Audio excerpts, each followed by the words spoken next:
إن الحمد لله نحمده ونستعينه ونستغفره ونعوذ بالله من شرور أنفسنا ومن سيئات أعمالنا من يهده الله فلا مضل له ومن يضلل فلا هادي له وأشهد أن لا إله إلا الله ولي الصالحين وأشهد أن محمدا عبده ورسوله وصفيه من خلقه وخليله أدى الأمانة ونصح الأمة وكشف الله به الغمة وجاهد في الله حق جهاده حتى أتاه اليقين أما بعد. Hudhayfa ibn al-Yaman, ce grand compagnon, nous a dit: les gens, quand ils rencontraient le prophète, alayhi salatu wassalam, ils lui posaient des questions sur le bien. Comment faire le bien? Comment réussir? Quant à moi, quand je le rencontrais, je lui posais des questions sur le mal, afin que je puisse l'éviter, afin que ce mal ne me touche pas. Et ça, c'est une démarche intelligente, parce que le bien est très large, les voies du bien sont très nombreuses.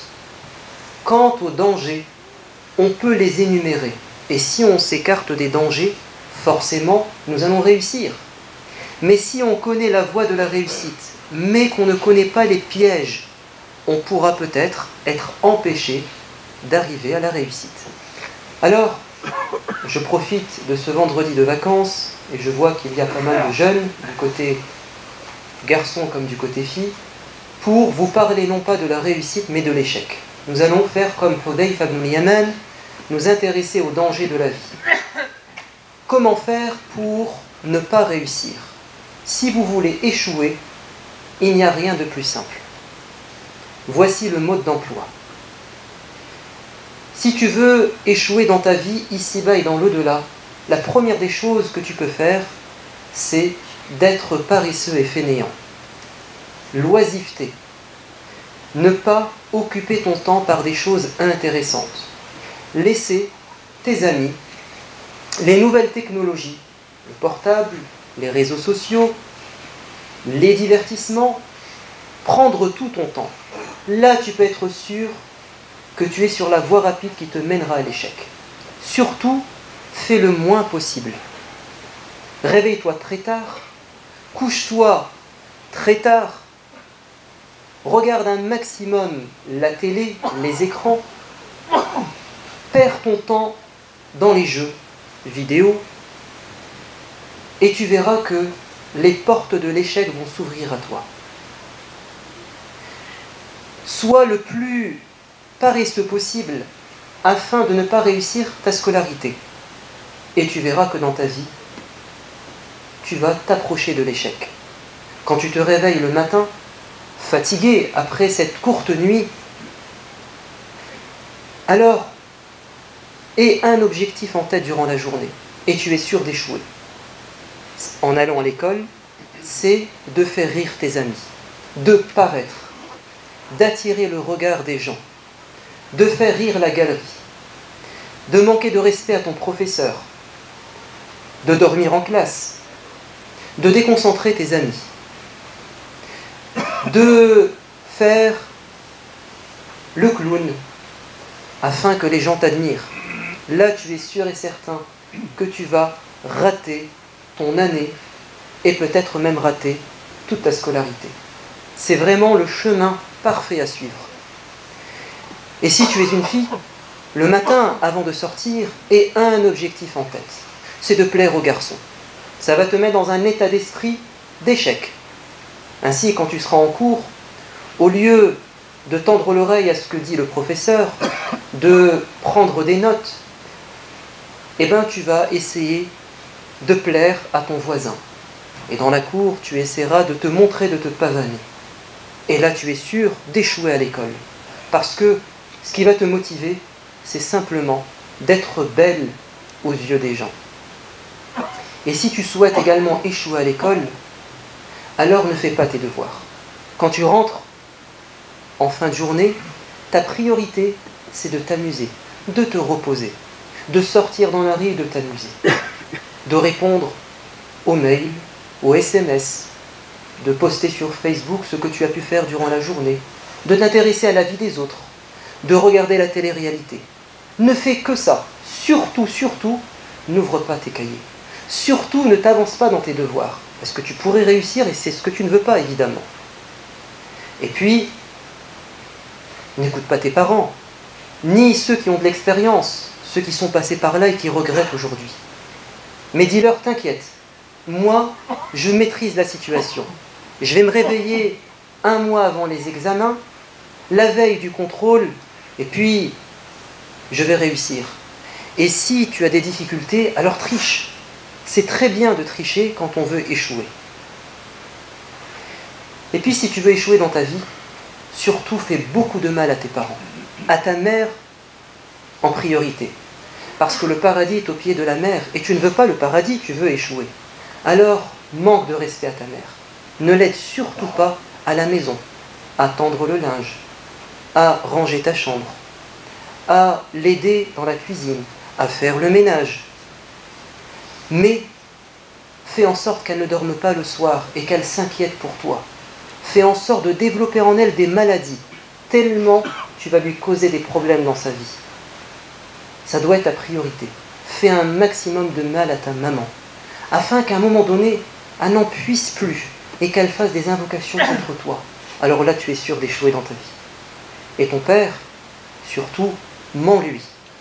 Et surtout, essaie d'avoir une double personnalité, une double vie. Et fais en sorte de le mettre en colère. Fais en sorte de le faire sortir de ses gonds, afin qu'il ne puisse plus à la fin que te punir pour essayer peut-être de te réveiller. Et puis si tu veux échouer dans ta vie, mets tes amis au-dessus de tes parents, tes copains, surtout ceux qui sont mauvais. Puisque tu veux échouer dans ta vie, prends comme exemple ceux qui vendent de la drogue, ceux qui sont le soir dans la rue en train de déranger les voisins. Identifie-toi à eux, fais comme eux, suis-les, sois un mouton dans ta vie. Tout ce qu'ils font, il faut que tu fasses comme eux. Et là, tu es sûr de tomber dans un ravin dans ta vie. Quand ils t'appellent à passer une soirée, à partir en boîte de nuit, à participer à un petit business, ou pire, enfin mieux plutôt, à voler, alors vas-y, fonce tête baissée. Tu es sûr d'échouer, de regretter dans ta vie. Et si tu comptes échouer dans ta vie, surtout ne t'attache jamais à la prière. Car la prière prend du temps. La prière est un effort. La prière n'est pas facile. Alors ne prie pas. Et mens à tes parents. Dis-leur que tu as prié. Dans ta vie, fais en sorte de toucher à des choses dangereuses qui vont te rendre dépendant. La drogue, fumer des choses dangereuses, goûter à l'alcool, à la chicha, jouer aux jeux de hasard. Là, tu es sûr de t'approcher tout près de l'échec dans ta vie. Et si tu veux échouer dans ta vie également, surtout, ne prends aucune responsabilité dans ta vie. Si tu es un grand frère, une grande sœur, surtout montre le mauvais exemple. Tu iras à l'échec et tu conduiras tes petits frères et tes petites sœurs à l'échec. Donc, c'est encore mieux pour toi.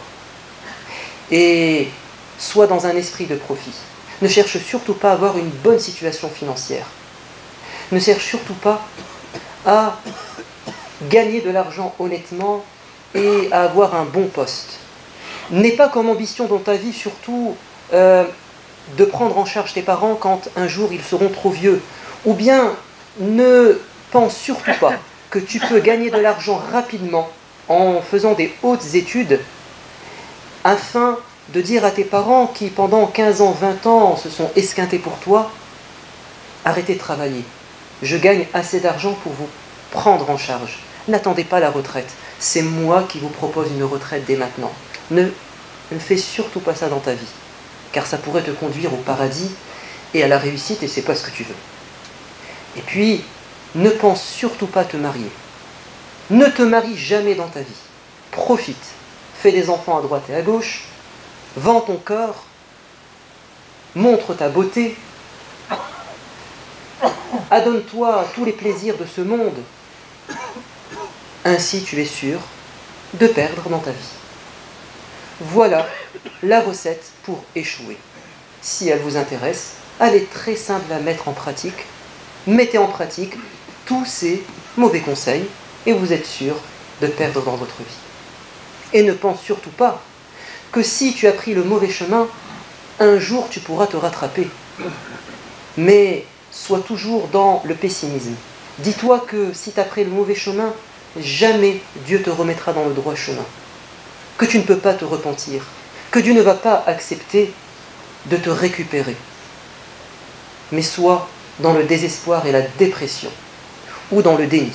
Et là, tu es sûr que tout ira bien dans ta vie, qui doit être évidemment un échec pour toi. Voilà comment faire pour échouer, et c'est très simple. La société peut t'appeler à cela. Les influences extérieures peuvent t'appeler à cela. Il suffit de répondre à tes envies, à tes désirs. Ne va jamais à l'encontre de ce que t'indique ton ego, mais suis-le aveuglément. Fais-en ton Dieu, ta divinité. C'est lui qui doit t'intéresser. Et que tes modèles soient les stars de la chanson. C'est des gens qui ont échoué dans leur vie, ici-bas, pour certains d'entre eux, et pour d'autres dans l'au-delà. Alors, ce sont tes exemples. Et prends aussi comme exemple les stars, les célébrités de la télé, réalité par exemple, ou les youtubeurs, ou je ne sais trop quel modèle qu'on te met en avant. Vas-y, tu échoueras dans ta vie. Sache que le paradis est entouré de ce qui est difficile. Alors, ne cherche pas à faire des choses difficiles. L'enfer est entouré de ce qui est plaisant, de ce qui est facile. Alors, choisis dans ta vie toujours la facilité. Fais-en le moins possible et tu seras vers une pente qui te mènera tout doucement, délicatement vers l'enfer. Et ton diable sera ton plus grand copain. Et évidemment, tu l'aimes et tu veux le suivre. Voilà comment échouer. Si maintenant vous voulez réussir, là, il va falloir faire des efforts. Il va falloir mettre dans ta vie quelques priorités. La première des choses, réussir à l'école. Faire plus que tout le monde. Te distinguer, avoir une forte personnalité et ne pas dire oui à tout ce que l'on te propose, mais faire différemment dans le bien. Il va falloir avoir comme priorité de plaire à tes parents. Parce que c'est en partie grâce à eux que tu pourras réussir dans ta vie. Et attache-toi à la prière, même si ce n'est pas facile, tu es dans le bon chemin vers le paradis et la réussite. Et puis, dès maintenant, pose-toi la question, que faire et comment faire pour un jour te marier et avoir très vite une situation. Qu'est-ce qu'il faut? Et donne-toi les moyens. Choisis l'un des deux programmes. Les deux sont clairs et évidents. Le chemin de la voie droite se distingue nettement du chemin de l'égarement. Tout est clair. Il te suffit de faire le choix. Le bon ou le mauvais, ça tu es libre. Quant à vous parents, qu'est-ce qu'on peut vous dire au sujet de vos enfants pour qu'ils réussissent? Ça sera la deuxième partie. Que Dieu nous permette de bien comprendre notre religion et de nous attacher à notre foi, qu'il donne la raison et la foi à nos jeunes et qu'il en fasse des modèles dans notre vie. Amin walhamdulillahi rabbil alamin.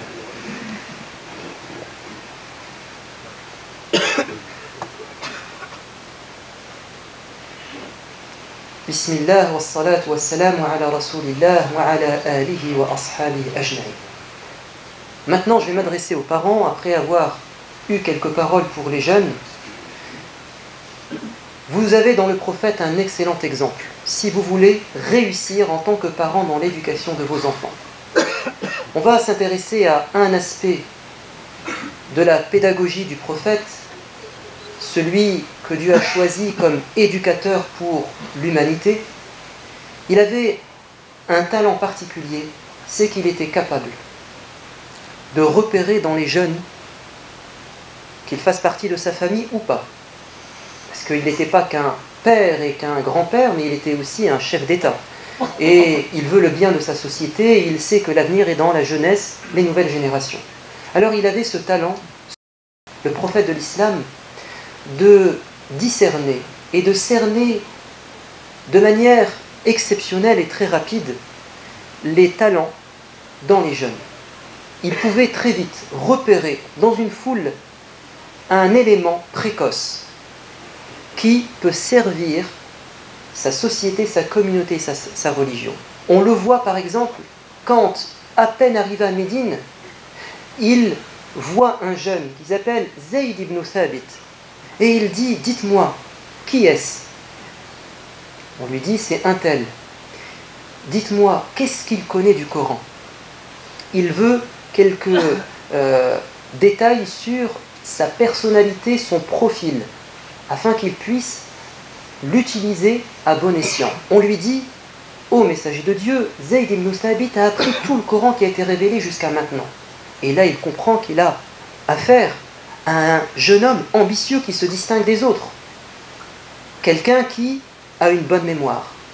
Et la deuxième partie, une fois qu'il a repéré les talents de la personne, il va maintenant les développer et les orienter vers quelque chose d'utile. Il va dire « Oh Zayd, j'ai besoin de toi. » Quel honneur!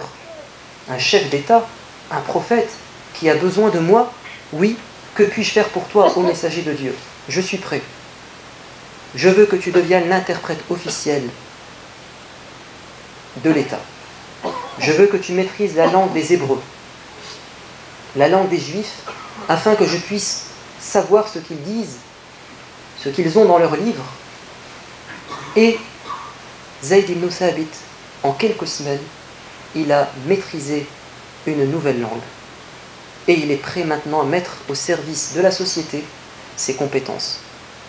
Il a tellement été bon dans son domaine, le prophète a tellement su trouver la perle que le calife suivant, Abu Bakr, puis Omar, vont utiliser Zayd pour des missions bien spécifiques dont nous lui sommes redevables jusqu'à aujourd'hui. C'est lui qui va devoir rassembler le Coran qui était éparpillé, le compiler et en faire un livre, vérifier qu'il est authentique. Et Zayd a dit « J'aurais préféré déplacer une montagne que d'avoir cette tâche de travail tellement elle était lourde de responsabilité. » Il s'agit du Coran, la parole de Dieu. Mais comme il s'agit d'un homme exceptionnel, d'un jeune homme talentueux, il va mener à bien sa mission. Et à une autre occasion, on voit le prophète de l'islam repérer chez un enfant de 7-8 ans également quelques atouts. Amr ibn Salama dit « J'ai accompagné mon père et ma tribu pour rencontrer le prophète et apprendre la religion. Ils avaient quelques jours pour maîtriser les bases de la religion, revenir chez eux, pratiquer l'islam et l'enseigner aux autres.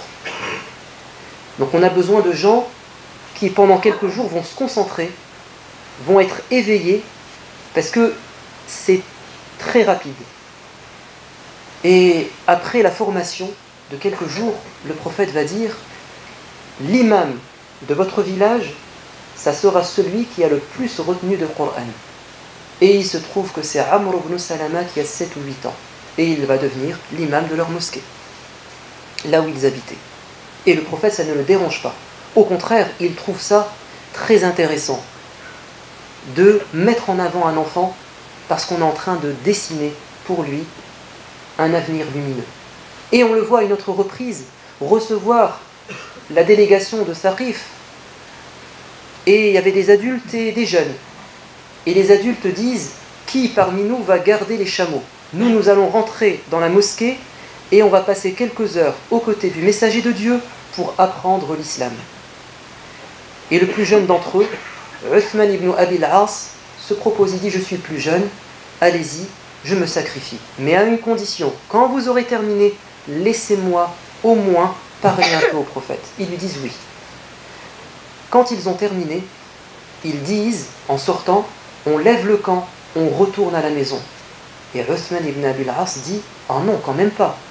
Vous m'aviez promis que j'aurais au moins la chance de le voir, j'ai pas fait toute cette distance pour rien, et j'ai des questions à lui poser. Et ils lui disent, mais non, on a posé toutes les questions intéressantes, tu profiteras de nous. Et Uthman ibn Abi al-As dit, non, je veux voir le prophète, j'ai une question importante. Ils acceptent. Uthman ibn Abi al-As va dire, ô messager de Dieu, j'ai une chose à te demander, demande à Dieu de m'accorder la bonne compréhension de la religion. Et là, le prophète dit, personne n'a posé cette question. Tu seras l'imam dans ton village. C'est-à-dire qu'en l'espace d'un instant, par une question, il a compris qu'il avait affaire à un adolescent précoce, parce qu'il n'est pas parti dans les détails. Il a été à l'essentiel. Je veux une bonne compréhension de la religion. Fais une invocation pour moi, et moi, là où je serai, je ferai des efforts. Donc, j'ai mon parcours, mon projet, je vais apprendre la religion, mais je te demande de me permettre d'y aller par priorité et d'aller à l'essentiel. Et le prophète dit, toi, tu mérites d'être un chef. Mais certains parents disent, moi, mon fils, il n'est pas comme ça. Ma fille, elle n'est pas comme ça. J'ai ça à lui reprocher. C'est quelqu'un qui a un mauvais comportement, qui a des défauts, et bien ce n'est pas un problème. C'est une épreuve. Et on peut la surmonter si on prend le prophète comme exemple. Un jour, le prophète, en rentrant à la Mecque victorieux, demande à Bilal de faire le adhan. Bilal fait le adhan, mais il y a un groupe d'adolescents mécois qui n'étaient pas encore musulmans ou qui venaient à peine de faire la shahada. Donc ils ont encore leurs défauts de jeunesse, qui étaient en train de singer, c'est-à-dire de caricaturer Bilal en faisant le adhan. Donc ils font le adhan mais en se moquant de lui. Et le prophète dit, ramenez-moi ces jeunes. Abu Mahzoura, qui rapporte cette histoire, dit, j'ai pensé à ce moment que ma tête allait être coupée. Parce qu'il a blasphémé, il s'est moqué de la religion et d'un grand compagnon. Mais ils ne savaient pas qu'ils avaient affaire, non pas à un religieux fermé, coincé, plein de haine, mais au prophète de la miséricorde et au grand éducateur. Et le prophète va lui dire, ô Abu Mahzoura, je t'ai écouté avec attention et j'ai remarqué que tu avais une belle voix. Il ne s'est pas intéressé aux défauts, il s'est intéressé à l'origine de la chose. Il n'a pas vu l'utilisation de la voix, mais la qualité de sa voix. Veux-tu que je t'enseigne le adhan? Et le prophète va lui enseigner le adhan, et il deviendra à partir de ce jour le grand mu'adhin, le lanceur d'appel à la prière à la Mecque. Abu Mahzoura dit, je n'avais aucun sentiment pour le prophète, mais après ce qu'il a fait pour moi, il est rentré dans mon cœur et je l'ai aimé plus que tout le monde. Parce que il a eu, le prophète de l'islam, une approche positive et valorisante de cet enfant, de ce jeune homme. Il a su orienter ce qui à l'origine est une qualité mais qui peut prendre des allures de défaut vers quelque chose de noble. Et c'est ça la grandeur d'un éducateur, c'est qu'il peut transformer une personne, mais bon, à condition qu'il ait une bonne vision et qu'il soit optimiste et positif. Et citons un dernier exemple, celui de Maryam, Marie, dans le Coran. Maryam, elle est le prototype de l'enfant précoce, de celle qui va devenir un modèle, pas simplement pour son époque, mais pour toute l'humanité. Mais d'où vient cet avenir? Il vient d'abord de sa maman, la maman. Et quand une mère est soucieuse de l'avenir de ses enfants, elle peut en faire des gens extraordinaires. Dans le Coran, Dieu nous dit que la femme de Imran, après un certain temps, elle est tombée enceinte. Et elle a dit, ô Seigneur, j'ai un projet pour mon enfant. Mon projet, c'est que cet enfant devienne un adorateur dans le temple, en Palestine. Et je veux un garçon. Parce que dans la société, ce qu'on lui disait, c'est que seuls les garçons peuvent prétendre avoir un haut niveau de foi, peuvent avoir l'occasion d'entrer dans la mosquée, dans le temple, et de s'adonner à l'adoration de Dieu. Les filles en étaient privées. Alors, elle fait avec les débouchés, les possibilités de la société. Et elle dit, je veux un garçon. Mais quand elle accouche, c'est une fille. Cette mère n'a pas perdu espoir. Elle n'a pas dit, oh non, c'est une fille, allez, c'est foutu, passons à autre chose.